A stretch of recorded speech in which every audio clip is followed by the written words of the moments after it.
Hello mga ka-Rose! Another day, another cake! Kamusta na kayo?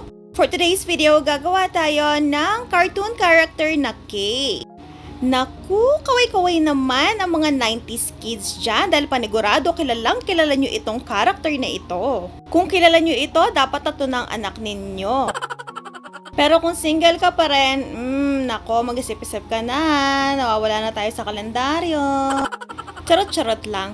Anyway, itong cake na ito ay order sa atin ng isang first-time customer natin na taga-Tarlac pa. O diba, nakarating na rin ng Tarlac ang ating cake? Amazing! Unang-unang tinatanong ko kapag may mga nag-i-inquire sa akin is kung taga saan sila. Kasi syempre, baka naman maubos ng oras natin sa pagbebenta at pagsasagot ng mga tanong nila tapos malayo naman pala sila. Pero kapag medyo malapit lang naman sa Pampanga, kahit na outside pa yan, like nito, Tarlac, sinasabi ko kaagad na taga Angeles City kami and if okay lang sa kanila dahil medyo pricey ang delivery fee natin. As far as I can remember, umabot yata ng 700 ang delivery fee nito dahil malayo kasi talaga yung location niya. Pero laking gulat ko is wala talaga siyang pakialam kahit na napakalaki ng delivery fee. Basta sabi niya okay po and then ayun nga, nag-send siya ng design na gusto niya and pinag-usapan na nga namin ang details ng kanyang order. Sana all, di ba? Gift pala niya ito para sa kanyang kuya na magba-birthday. 31 years old na siya. Not sure kung favorite ito ng kuya niya or kaugali ito ng kuya niya or favorite nilang panoorin magkapatid ng mga bata pa sila. Syempre hindi ko na minarites yun. Medyo kinakabahan pa nga ako ng mga time na ito kasi ang ating customer ay isang painter or artist. Syempre, as a cake business owner, pagka alam natin na maalam sa art yung customers natin, syempre isipin natin talagang maselan to, diba? Kaya dapat galingan natin and kung hindi man natin mamit ang expectation is itry natin na ma-exceed ang expectation nila.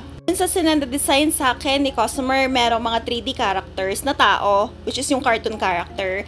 Hindi pa ako talaga ganoon kaalam or kasanay gumawa ng 3D character. Nung first time kong gumawa noon is mukhang laseng na muwa na ang ginawa ko kaya hindi ko na tinuloy talaga.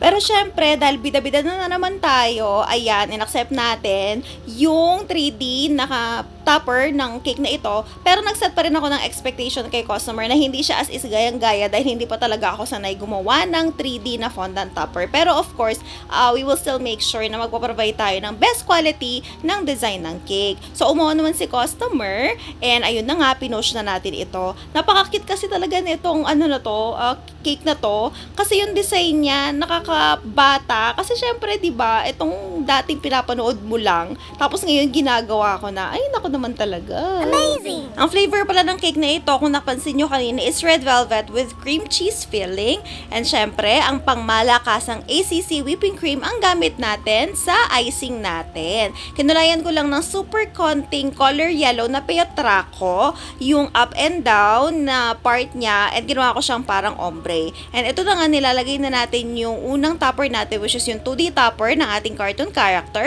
And naglagay tayo ng totoong marshmallow. Kasi kagaya siya dun sa inspiration.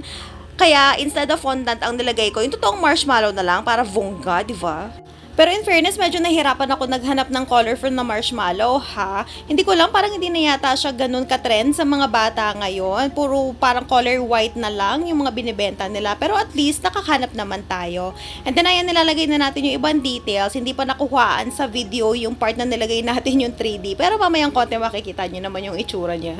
Basta wag niyo akong tatawanan kasi ako tawan-tawa talaga ako sa itsura niya. Pero sabi nila cute naman, kaya okay na rin. E natuwa na rin naman yung customer natin. So marami pa natirang marshmallow, kaya pinuno ko na lang ng marshmallow yung bandang baba, act as a border. Ayan na nga yung cartoon character natin. Ewan ko, tawa-tawa talaga ako dito. Kilala nyo ba yan? Naku, dapat kilala nyo yan ha. Sa mga hindi nakakakilala dyan, na dapat kilala siya. Naku, wag na magmaang-maangan. Yan yung pinakamabait at pinakamarespetong cartoon character ng mga panahon natin. Gumawa din ako ng topper na happy birthday na napaka-cute talaga. At ito na ang final result niya. O diba, ang syala ng cake natin, napakasarap tingnan sa mga mata. Binagalan ko ang video para naman mas makita ninyo ng maigi kasi ako talaga tuwang-tuwa talaga ako dito sa cake na ito. Naku, napakadalang lang na may mag-order sa atin ng ganito. Kaya naku, proud na proud talaga ako. At ito na nga, binyahe namin from Angeles City to Tarlac ang cake natin. Binitbit ko yung cupcake nung una, tapos nasa likod yung cake natin.